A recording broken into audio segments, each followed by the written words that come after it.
Bueno, queridos patitos, vamos a tratar la película Congo de 1995, como ayer, con música de Jerry Goldsmith,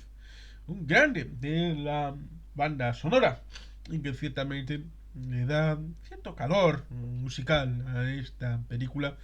que tiene la particularidad de ser no solamente de 1995, de durar 102 minutos, sino también el hecho de que esté dirigida por Frank Marshall, ese que resumía la trinidad de películas años 80, dirigida por Steven Spielberg, con producción de Kathleen Kennedy y Frank Marshall. Era una situación en la que el futuro pues siempre daba la idea de progresar y de avanzar, y Frank Marshall hizo Viven en 1993 y hace esta Congo en 1995. No ha tenido un buen desempeño en la valoración de la misma, ni que ha sido bastante olvidada, sobre todo por la idea de ser una película de monos, de los chimpas, los gorilas, estas cosas de los bichitos que tenemos aparentemente mayor profusión de cercanía, como tenemos esa versión de películas y seguramente también de novelas de El planeta de los simios, que tenemos ciertamente la mayor cercanía como seres humanos y compartimos ancestro común con estos animalitos. Es una película basada en una novela del señor Michael Crichton y que en un momento dado se cabreará con el mundo y dirá que sus adaptaciones pues son casi tan malas como las del señor Stephen King. Hasta el punto de que Stephen King, por ejemplo, hará una miniserie sobre El Resplandor en 1997, solo 2 años después de Congo. Y por tanto, Michael Crichton acabará dirigiendo, además del tema de la novela. Este caso, la novela será de Michael Crichton, pero el guión será de alguien llamado John Patrick Shanley, y que evidentemente tendrá una vocación distinta. Evidentemente, son distintas las situaciones que confluyen en esta película. Evidentemente tenemos ahí al padrecito de todo, la empresa tecnológica. Se puede ver en los diseños de gráficos, pero también evidentemente en 1993 con el asunto de Parque Jurásico, con esa eh, inteligencia, el núcleo central de ordenadores, con esas pantallas, no solamente lo físico, con el culo de una así grandote, con esos ordenadores de principios de los años 90, también la infografía de la propia pantalla, las ventanas, aquí el intento de Windows 95, lo más de lo más. Evidentemente, si ahora utilizamos Windows 95 o Windows 98, pues estaremos bastante a salvo de antivirus y virus y todas estas luchas, porque ¿quién demonios va a hacer un virus en 2023 para atacar un Windows 98? Es un poco como la idea de ese capítulo de la serie Las reglas del juego, con la manticora, con aquel muchachito que se la vende a los iraníes para mejor seguridad. Y ese, en el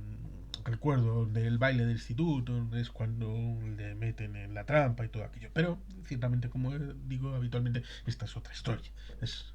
un ramal donde podemos entender que este Joe Baker,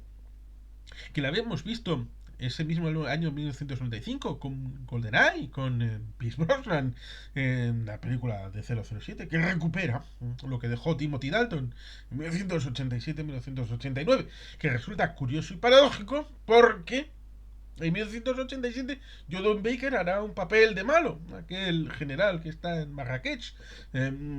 bueno, general autonombrado después de haber sido expulsado con deshonor de West Point, con lo cual ciertamente es algo interesante porque ahí hace de malo y luego hará de bueno en GoldenEye en este año 1995. Joe Baker, que esta película pues hace ciertamente el papel del padrecito que ha enviado una expedición al Congo para probar un láser, temas satélites, y con un diamante azul que facilita las comunicaciones, porque estas cosas pues es como el sable láser que tiene en el fondo dentro de sí el cristal Kyber, que es el que le da el poder al sable de los Jedi y de los Sith también, y la diferencia está en la composición y bueno, esto sería largo de decir, y ciertamente para eso están los canales como Partidos en Hoz, que tenemos un bonito conversatorio sobre esta gran saga de Star Wars. Pero es interesante porque, como digo, esta troupe, ya sea Frank Marshall, George Lucas, Steven Spielberg, pues en los años 80 actuaron por su cuenta, juntos. Y luego cada cual pues, acabó siguiendo su propia rama, como este Frank Marshall dirigiendo esta Congo. Evidentemente,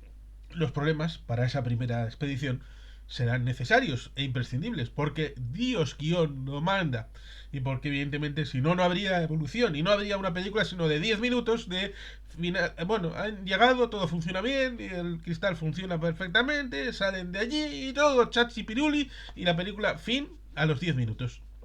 Y eso evidentemente sería poco menos que un cortometraje, y por lo tanto para hacer una película pues tiene que haber esa catalización para la destrucción de esos primeros sueños, para que tengan que enviar a alguien a rescatarles,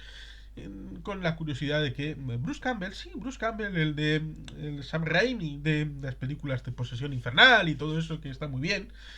y que algunos quisieron pensar cuando vino el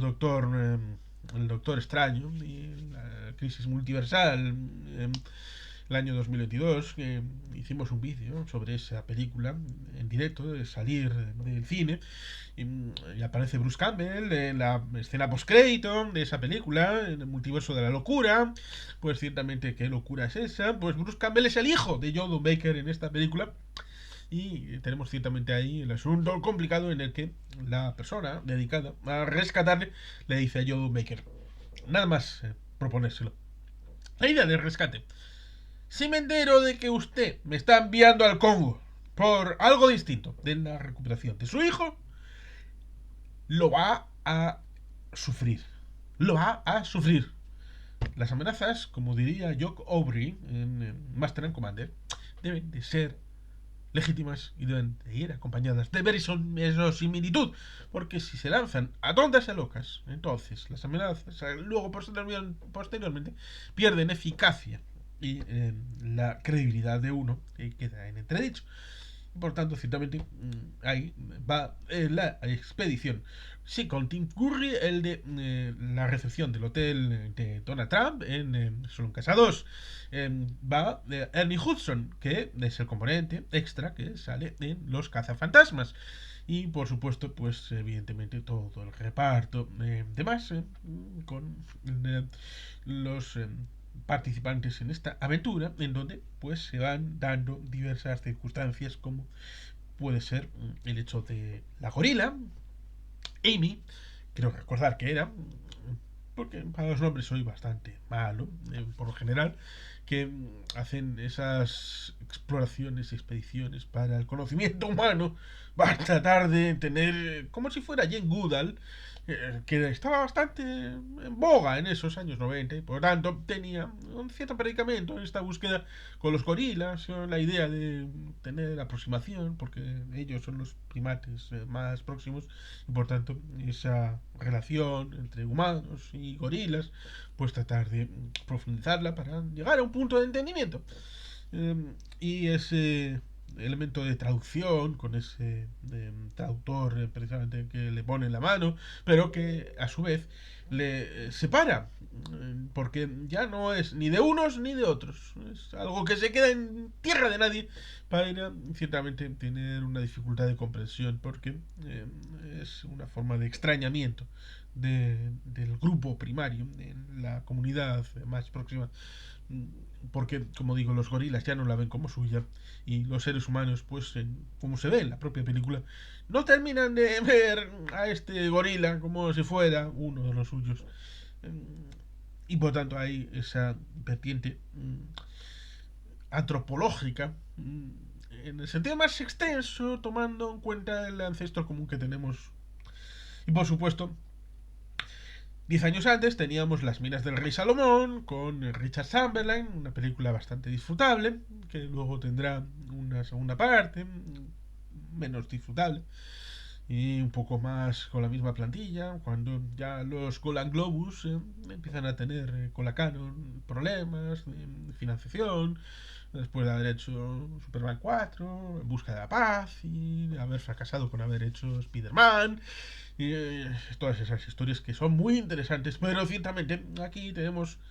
el asunto también de Salomón,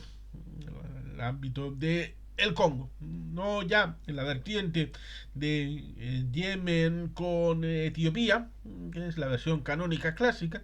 pero también había la posibilidad de que una ciudad lejana en África, perdida, en medio, pues ahí habría riquezas importantes de las que se nutría Salomón para su pequeño reino de Israel. Y ciertamente para poder proteger, cuando uno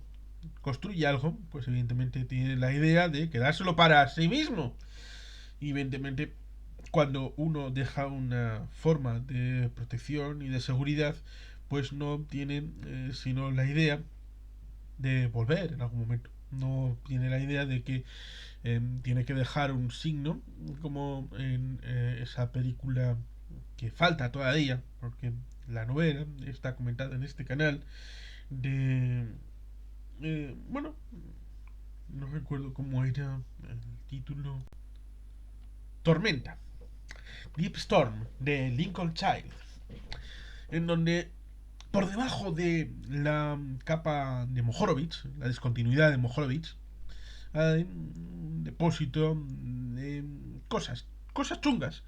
Y evidentemente, como ha pasado en otros productos audiovisuales, pues hay que buscar una formulación para tratar de explicar a alguien muchos milenios en el futuro de que ahí hay un problema. En principio, esa situación de imaginería resulta curiosa porque en el año 94 tenemos una película llamada Stargate, con ausencia de dibujos jeroglíficos para la Gran Pirámide, con una solución extraterrestre, como todo el mundo sabe, y que luego tuvo varias series como SG-1, Atlantis, Universe. Y evidentemente aquí tenemos jeroglíficos en el Congo, en esa ciudad perdida que está buscando desesperadamente el personaje de Tim Curry, y que niega en un principio: no, no, yo no vengo para esto, yo no vengo para la ciudad perdida, no, no, no, estoy por otras cosas. Y cuando no, no, no, no, no, pero sí, como el meme de los Simpson. Y ciertamente ahí está la ciudad perdida, pero con la guardia de corps de unos gorilas asesinos antropófagos, con lo cual da un cierto girito de terror, casi más que otra de las muchas capas de significado. A mí lo que más curiosidad me haría es cómo es posible que en tiempos de Salomón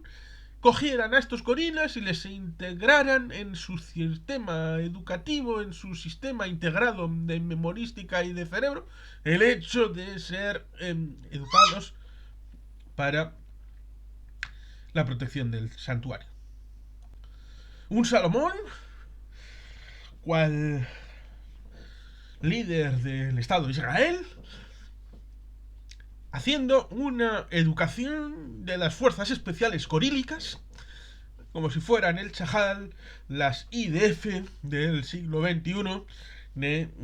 el momento de entonces, para ser la fuerza de seguridad para que ningún otro pueblo del mundo le robara las riquezas a este egregio gobernante israelí.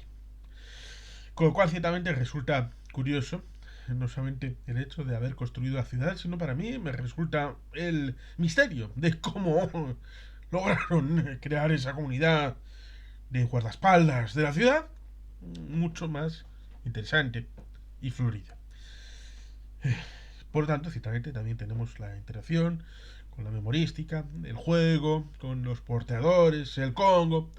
el señor Livingstone, supongo, de la situación del siglo XIX en África, la situación de 1885, el reparto de África en la conferencia de Berlín, situaciones, evidentemente, de Guerra Fría aquí no aparecen, pero sí la posibilidad de esa destrucción tras la Guerra Fría con la paz